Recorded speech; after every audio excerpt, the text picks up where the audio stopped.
if you're a Conservative MP, the best thing has been to pretend you're open-minded about the EU, so that when you finally declare your view, you sound like you've been swayed by argument rather than prejudice.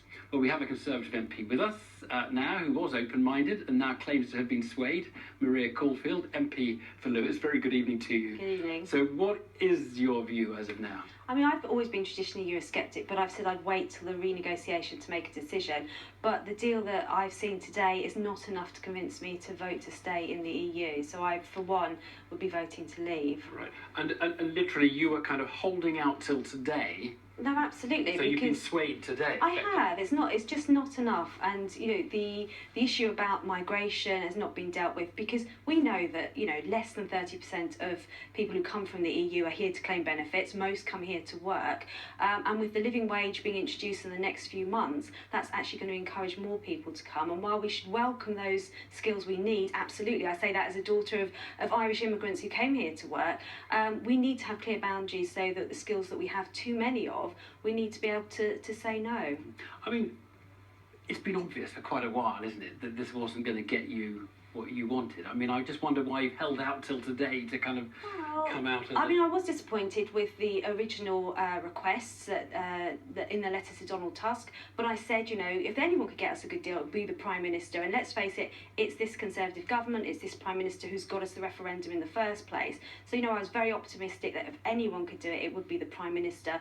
But what I've seen on the table today has not convinced me at all. He's let you down a bit then, Cameron? I don't think the Prime Minister's let me down. I think Europe has let us down. And I've got to go back and face my constituents, you know, my fishermen in the port of Newhaven in my constituency, where the fisheries policy is decimating their business. I've got to go back and see my hairdressers, where new EU regulations mean that they have to have clients in the chair for longer because hairdryers are less powerful than they were.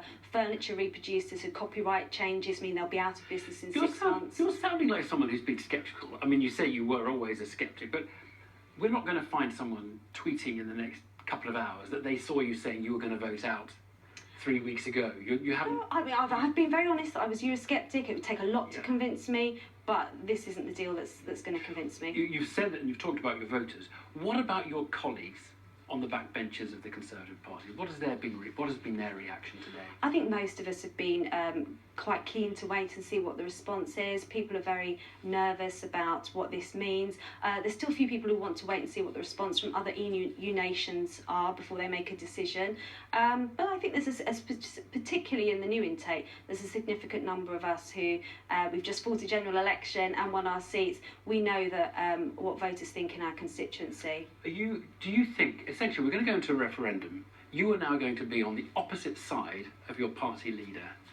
Is that going to rip things apart, or are you all going to be able to be huggy? No, it's not a criticism of the Prime Minister at all. I just have a different opinion. Come across as that, isn't it? I mean, well, I don't. I'm sure it's not doing my long-term political career any good. But, you know, I've got to face my constituents at the end of the day. I've got to do what I feel is best for the country. But at the end of the day, my vote and your vote is no more or less important than every man and woman in this country. I don't get a bigger say in what's going to happen with our relationship with the EU. The referendum will decide that, and it'll be the British public's vote that counts. Maria Caulfield, thanks very much indeed. Thank you.